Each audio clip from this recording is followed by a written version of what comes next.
많으신 하나님 아버지, 은혜를 감사합니다.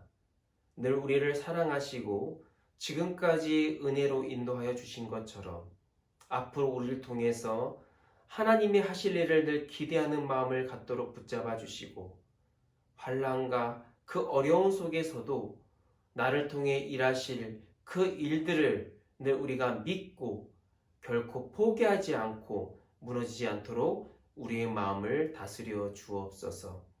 하나님을 향한 그런 믿음들이 때로는 내 눈앞에 놓인 상황 때문에 흔들릴 수 있는 수없이 많은 위기가 있지만, 하지만 우리가 이전에 받았던 그 은혜들, 여기까지 인도하신 하나님의 놀라우신 일을 기억하며 그 마음 다시 한번 자신을 되돌아보며 하나님을 전적으로 믿으며 나아가는 우리 모두가 되도록 인도하여 주옵소서. 감사드리오며 예수님의 이름으로 기도드리옵나이다. 아멘. 이스라엘 모든 지파 백성들이 변론하여 이르되, 왕이 우리를 원수의 손에서 구원하여 내셨고 또 우리를 블레셋 사람들의 손에서 구원하셨으나 이제 압살롬을 피하여 그 땅에서 나가셨고 우리가 기름을 부어 우리를 다스리게 한 압살롬은 싸움에서 죽었거늘 이제 너희가 어찌하여 왕을 도로 모셔 올 일에 잠잠하고 있느냐 하니라. 다윗 왕이 사독과 아비아달 두 제사장에게 소식을 전하여 이르되, 너희는 유다 장로들에게 말하여 이르기를, 왕의 말씀이 온 이스라엘이 왕을 왕궁으로 도로 모셔오자 하는 말이 왕께 들렸거늘 너희는 어찌하여 왕을 궁으로 모시는 일에 나중이 되느냐.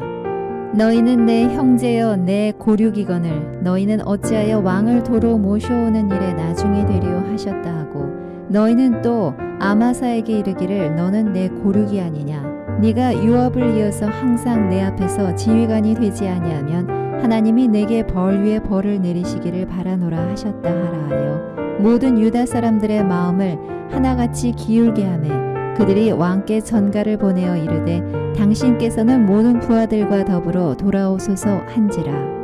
왕이 돌아와 요단의 이름에 유다 족속이 왕을 맞아 요단을 건너가게 하려고 길갈로 오니라. 우리가 살아가면서 사람과 일 사이에서 이 공과 사를 구별한다라는 것, 머리로는 당연히 그래야 한다고 생각을 하지만 때로는 이 마음이 그 부분을 모호하게 만들 때가 있습니다. 객관적인 상황 혹은 그 공로를 떠나서 나하고의 관계 혹은 이전에 나에게 이 사람이 어떻게 대했느냐, 그런 상황 때문에 종종 냉철함을 잊고 그래서 잘못된 결정을 할 때가 종종 있습니다. 그런 면에 있어서 하나님은 참 누구보다도 공과 사를 확실히 구별하신 분입니다. 우리를 너무나도 사랑하시지만 그렇다고 해서 우리가 지은 죄를 그냥 넘어가진 않으셨어요. 그래서 그 죄에 대한 대가를 치러야만 했는데 대신 우리가 치르지 않고 사랑하는 독생자 예수 그리스도를 죽게 하심으로 말미암아 확실한 그 죄에 대한 처벌이 이렇다라는 것을 알게 하셨다라는 거죠. 오늘 본문을 보면 이 압살롬의 반역으로 인해서 예루살렘을 떠날 수밖에 없던 이 다윗 왕, 이제는 그의 죽음으로 인해서 그 모든 상황들이 정리되고 다시 왕궁으로 돌아오게 되는 내용입니다. 물론 다윗이 군사력을 동원해서 강제적으로 그 왕궁을 다시 차지할 수 있었지만 도리어 이스라엘 지파들이 다윗의 이름을 언급하면서 그가 돌아오기를 바랬다는 것은 다윗이 이전부터 얼마나 인정받는 왕이었는지를 본문을 통해서 다시 한번 알 수가 있습니다. 이 과정에서 다윗이 이 왕궁으로 돌아가는 일에 대해 앞장서 줄 것을 요구한 지파가 바로 이 유다 지파였습니다. 그런데 유다 지파가 이전에 어떠한 일을 했습니까? 압살롬을 지지했던 지파였습니다. 다윗을 몰아내는데 앞장섰던 그 주축이 되었던 지파가 바로 이 유다 지파였다라는 거죠. 도리어 이전에 이들이 행한 일을 생각하고자 한다면 지금의 위치에서 유다 지파를 다른 지파와 다르게 확실히 배척할 수도 있을 것입니다. 아니요, 거기에 그친 것이 아니라 오히려 그들을 위협할 수도 있었을 것입니다.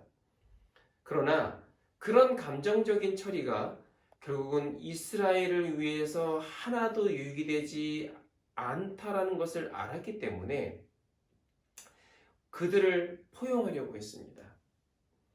그래서 그 불편한 관계부터 청산하기 위한 방법 중에 하나가 나를 위해서 뭔가 해달라고 하는 그 제안을 했던 것이지요. 그리하여 다윗은 이 유다 지파 장로들에게 사자를 보내서 유화 정책을 펼치게 됩니다.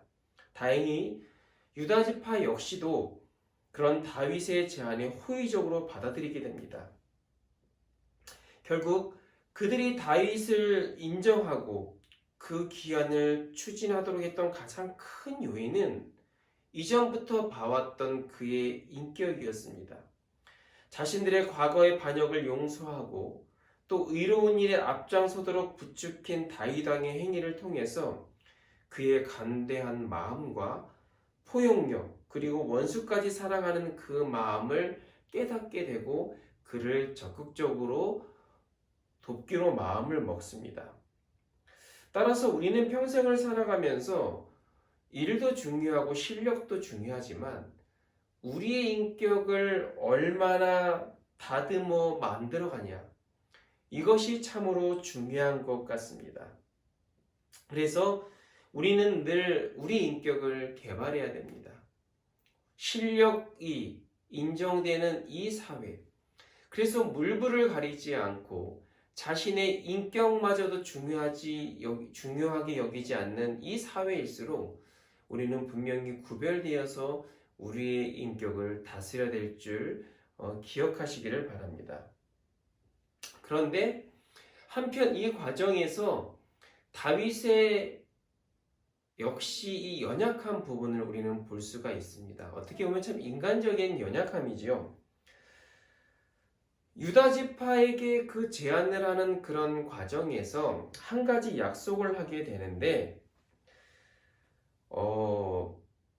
그들에게 있어서 하나의 장수, 이 아마사를 이 요압의 자리를 대신해서 지휘관의 자리에 앉힐 것을 약속을 하게 됩니다. 늘 다윗을 따라다니면서 그를 보좌했던 충성심 높은 이 요압. 그런데 하나의 사건이 있었습니다. 그게 뭐였냐면 바로 압살롬을 죽인 자가 바로 요압이었어요. 물론 요압 입장에서는 압살롬은 다윗의 생명을 위협했던 반역자이기 때문에 죽어 마땅한 거였고, 또 다윗에게 충성을 했기 때문에 그 눈의 가시 같은 이 압살롬을 죽이는 일은 요압 입장에서는 지극히 당연한 것일 수 있습니다. 그러나 다윗의 입장은 달랐습니다. 아무리 미워도 자신의 생명을 위협해도 자신이 아들이었기 때문에, 사랑하는 사람이었기 때문에 그는 나름대로 용서의 마음이 있었지만 냉철함을 가진 요압은 그 압살롬을 죽이고 맙니다. 그런데 그 사건 때문이었을까요? 아마도 이 다윗은 이 요압을 대하는 마음이 그렇게 편치 않았을 것입니다. 어쩌면 그의 얼굴을 볼 때마다 자신의 사랑하는 아들이 생각났기 때문에 그를 편하게 대할 수가 없었을 것입니다. 물론 이 사건과의 별개로 유다 지파 사람을 택해서 높은 관직을 주었다고 하는 것은 정말 형식적으로 유다 지파를 품는 것이 아니라 정말 그들을 위하고 그들에게 어떠한 감정도 없음을 나타내는 징표이기도 하지만 다른 한편으로는 이 요압을 그 정도까지밖에 대할 수 없을까 하는 생각도 드는 장면이었다라는 거죠. 결국 이런 다윗의 결정은 훗날 요압에 의해 아마사가 죽임을 당하는 또 다른 비극을 초래하게 됩니다. 이전에 피난길에 어떠한 일이 있었습니까? 시므이를 만났습니다. 근데 시므이가 어떠한 일을 했습니까? 자신을 엄청나게 저주했어요.